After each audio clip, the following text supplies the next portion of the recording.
Well, hey, sports fans, Larry Eater here. It's your favorite daily podcast, Coffee with Larry. I'm Larry. This is the Laren Hall. That is Bandit sitting on the window, and this is my coffee. Mm-mm. It is the Torca medium roast. It's a Wisconsin coffee roaster, and we sure do love it as that caffeine courses into my central nervous system. I say in the immortal words of the one, the only Joe Piani, director of athletics at the University of Notre Dame. Hey, campers. So, the for only the second time since 1990, I was not at the pre-classic. So I watched it on TV, and I got to tell you, I sympathize with some of the comments I get. Now, I'm going to watch the global broadcast, which is what I normally do, but I watched the NBC broadcast. And while there are many highlights of the broadcast, and I know they mean well, it doesn't seem that NBC really understands one, how to cover a track meet, two, the important stories. The meet was the way that NBC did the meet was probably the most frustrating. Instead of just showing it all the way through, what they did is they did 1 hour on Peacock, 1 hour on NBC and Peacock, which kind of seemed like a greatest hits. The broadcast team was Lee Diffie, Sonia Richards Ross, Trey Hardy, Kara Goucher, Otto Bolden. Otto always does a great job with the sprints. Kara Goucher does a very good job on the distances. Sonia Richards Ross, is very thoughtful, obviously, about the 400 and about the hurdles. Trey Hardy is incomparable about the field events. My beef, though, and it's not just my beef, it came up on several comments of some of my keen observers. And one of their notions was, and this is the person who said it the nicest.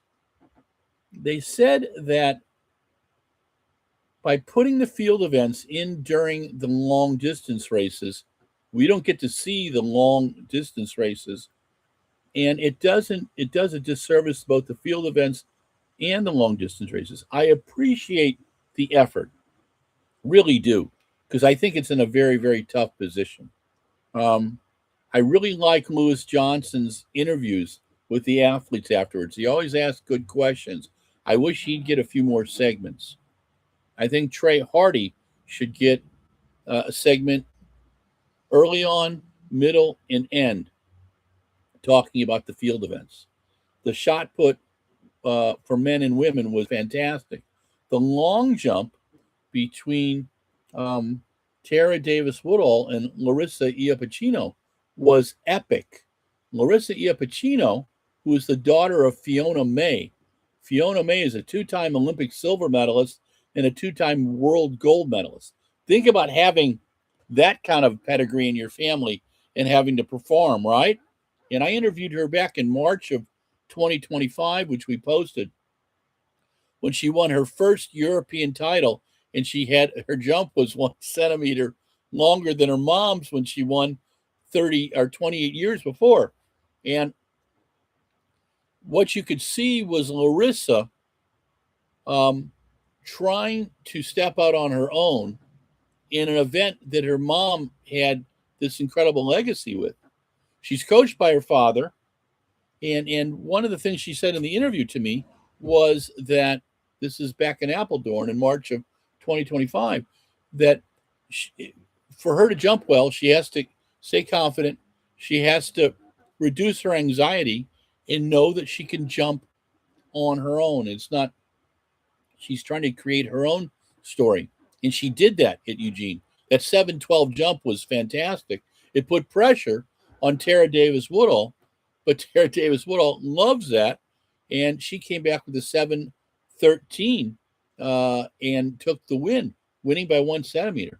So Larissa got the national record for Italy, breaking her family record and her mother's record for the for the Italian championships. Great story, right? Leonardo Fabri in the shot put with Joe Kovac, and Joe wasn't having a great day, but Rajinda Campbell was having a very good day. Again, good stories. The I thought they covered both the men and women's miles, the Bowerman mile, really well. I thought that the 100 meters, both the men and the women's 100 meters were fantastic. Those fields were stacked.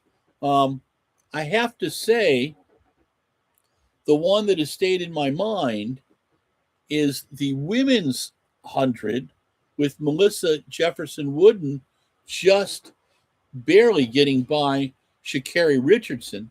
It tells me several things. One, that Sha'Carri's in great shape, back to at least 2023. And I thought the way she ran her heat looked fantastic. Melissa is continuing her winning ways of last year and just looked spectacular. It was a great field. The guys' field, Kenny Bednarek, was handed a defeat. He hasn't had many of those this year. Christian Coleman was the first American. And Christian, I got to tell you, Christian is looking really good, the best he's looked in years. And he's going to need that and have all that together in the U.S. Champs coming up July 23rd to July 26th. That's going to be spectacular. The men's 200, Tate Taylor, the 18-year-old who just went pro, beat Letsili Tebogo. And he ran 1975. I think it's the fastest by an athlete of that age in a long time. Really impressive race. Tate came off the turn and was just in control. He ran that turn well. He stayed together on the straightaway. Brilliant run. The 800s were amazing. Starting on Friday night, Cooper Lutkenhaus, who had won every 800 this year, the 17-year-old wonder kid, learned a lesson in racing from Brandon Miller. Brandon is on fire. He's had 3 straight wins. And if you recall, if you watched the what was it, the Lone Star Grand Prix, where he won, Josh Kerr talked about how, was it the Lone Star?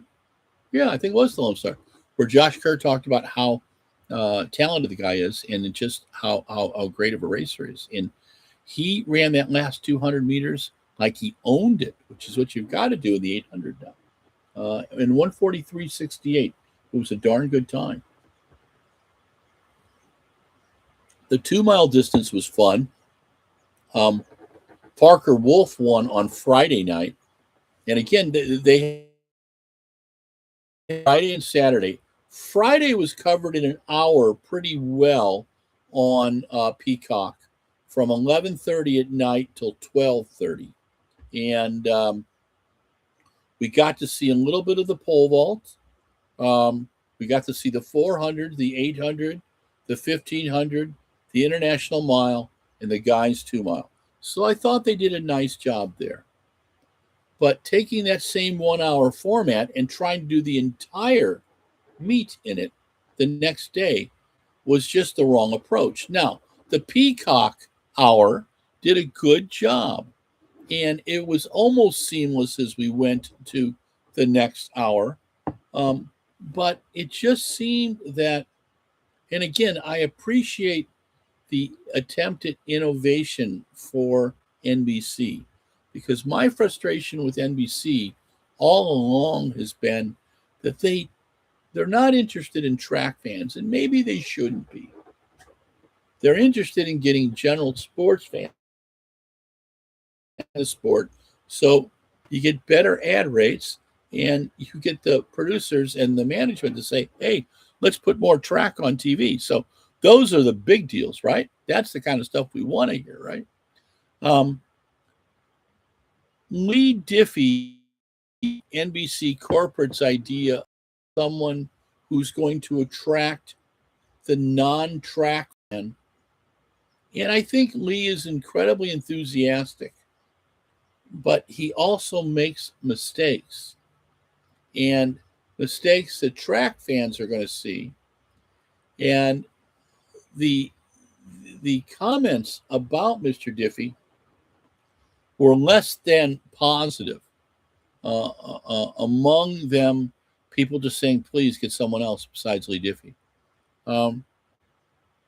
I think Otto could do it. I think actually Trey Hardy would be really good at it down the road. But I also think that NBC needs to understand that their potential fans and expanding the fan base, because most people in track and field did not get that they could watch the pre-classic for free on NBC or Peacock. And that's part of the problem. When the Diamond League sold the deal to FloTrack 2 years ago, I thought FloTrack would really promote the hell out of the Diamond League, and they really don't. They do it to their people, but the problem is it's a nice universe, 705,000 on their email list, but it's not the universe that's going to grow people watching the Diamond League. They've got to go out and actually work with some of their competitors and help and promote the sport, but they don't want to spend the money. And that's part of the biggest problem in North America with track and field, is that on these broadcasts, when it's part of the broadcast, they do spectacular things. I thought the messaging on the U.S. champs was really good, but has USATF sent email blast out to every high school and college coach in the country and offer them team deals to bring their kids to the meet? No. It's a pretty reasonable thing to do. Why don't they do that? The idea of advertising in track and field pretty much is, if it's not on Instagram, then why should we do it? The problem is they're missing an entire universe. When we use Instagram, we also then put it up on Facebook to our groups on Facebook. And then I particularly take that and do a Facebook only post, which gets out to another 1 million people. And there's many more people out there like me that are doing that. But these brands don't think about those things.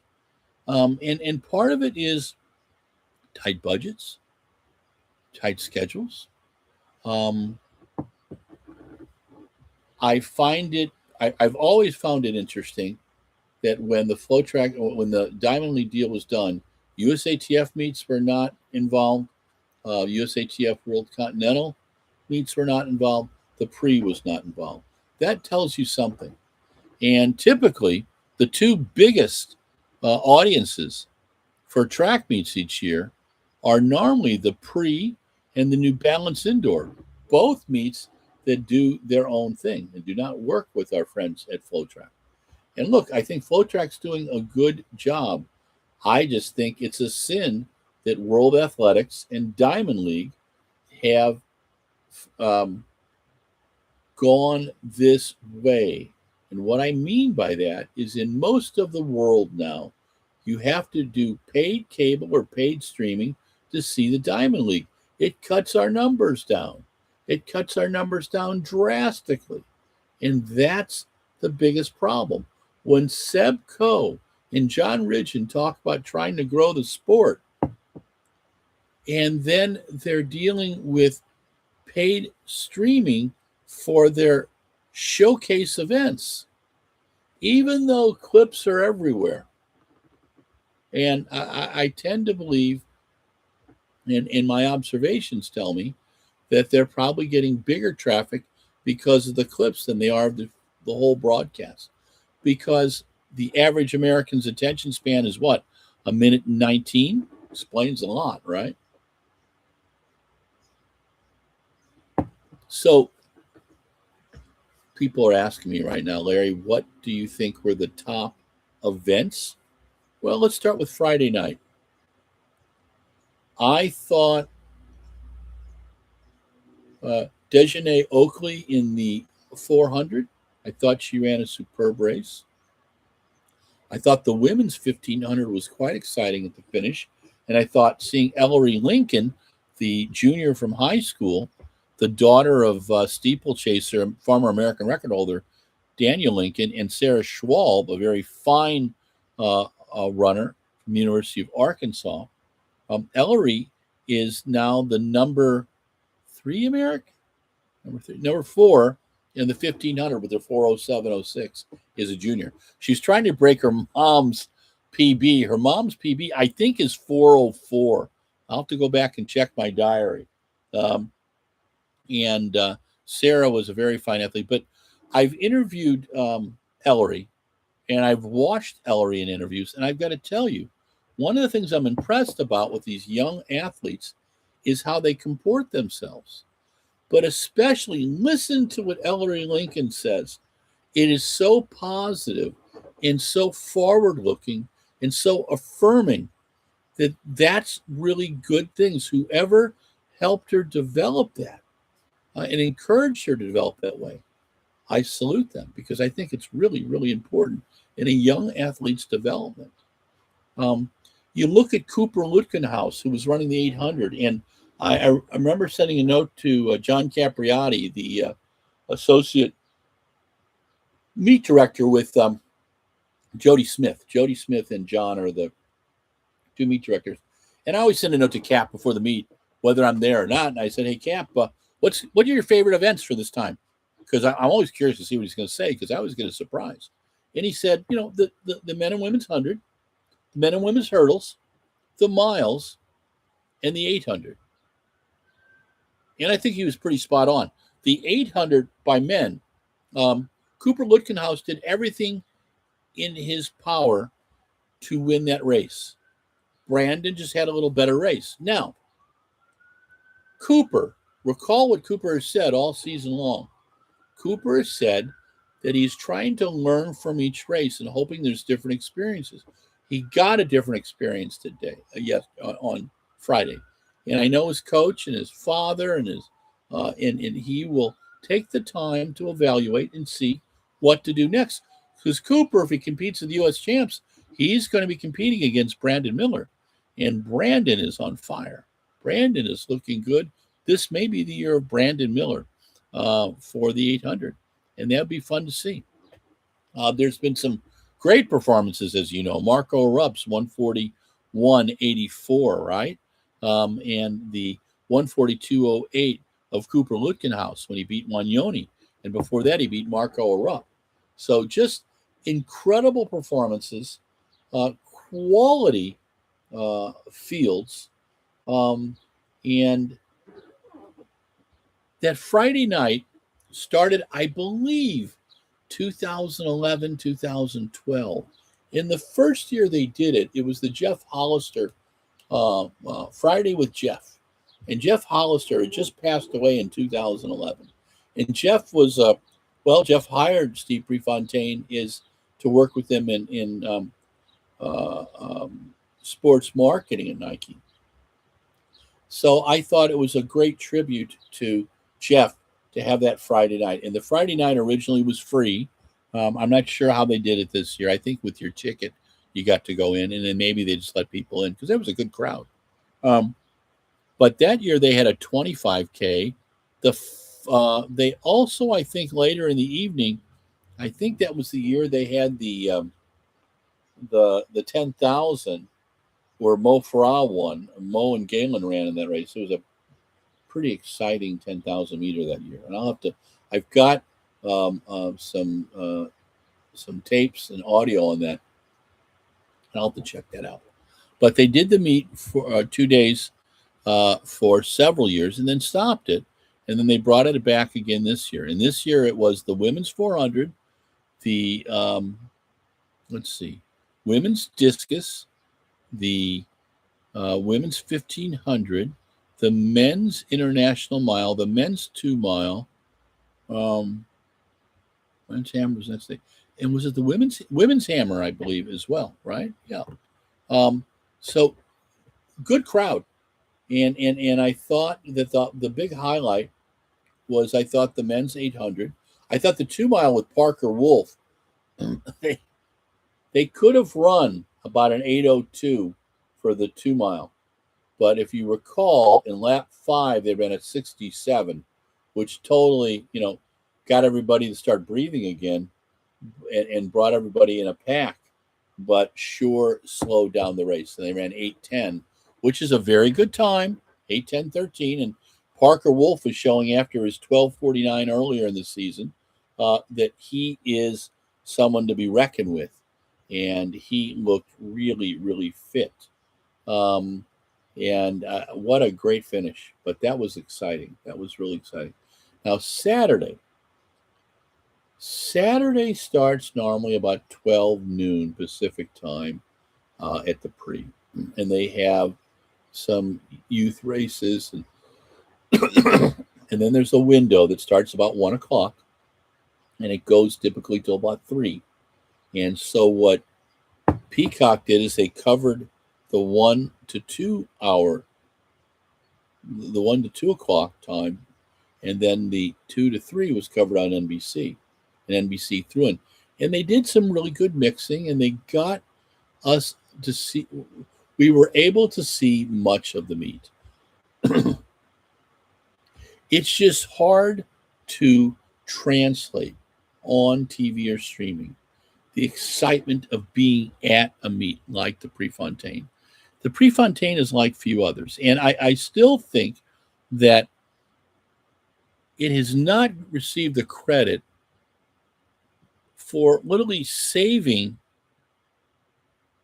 global track and field for many Americans, generations of Americans, because it was the only meet where we could see that level of athletes show up in every event from around the world. Now, why?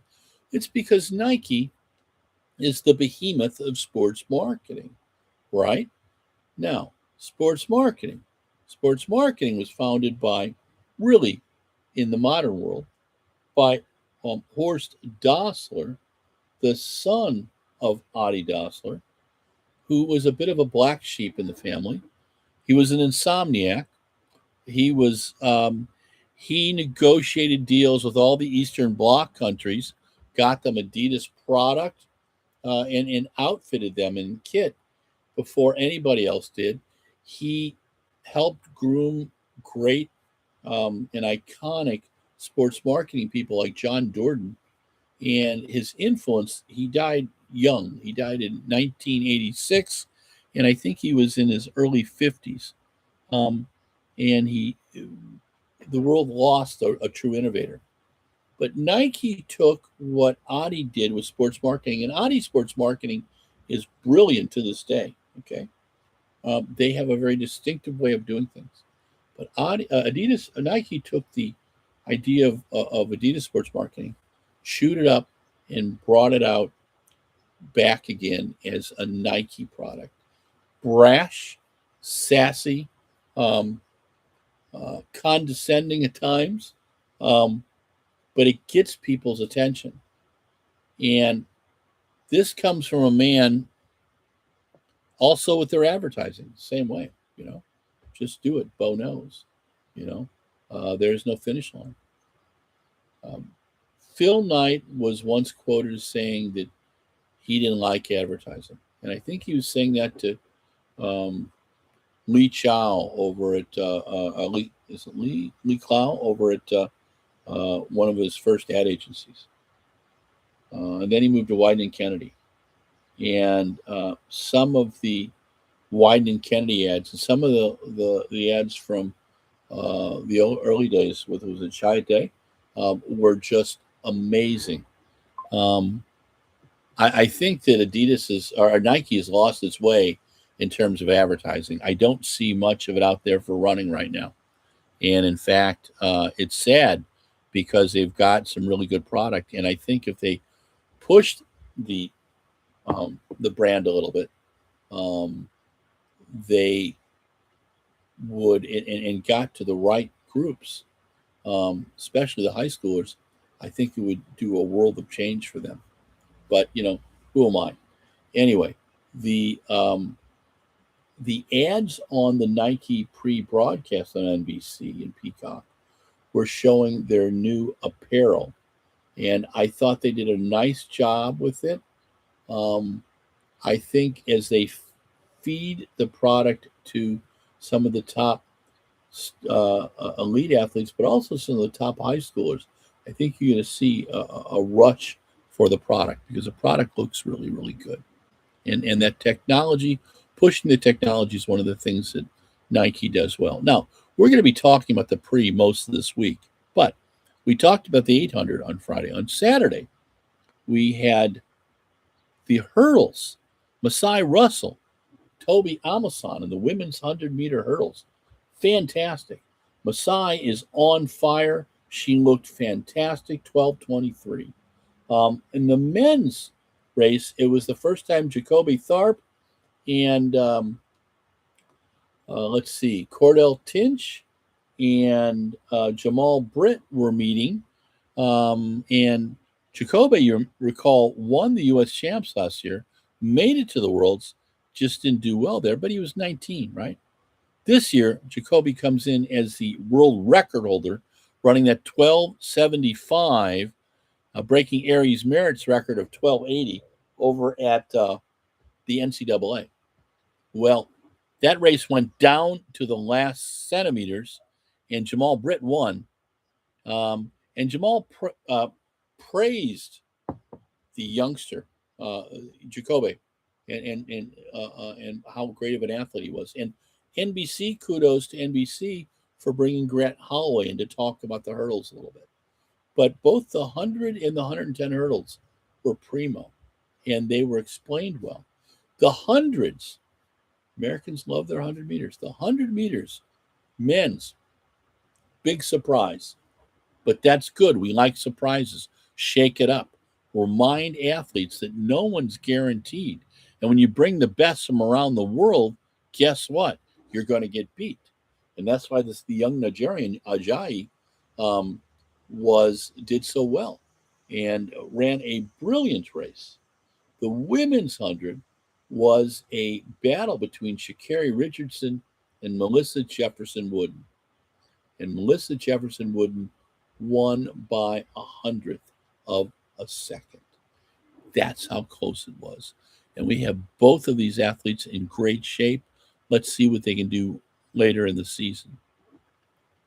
The women's 2-mile was pretty dang boring.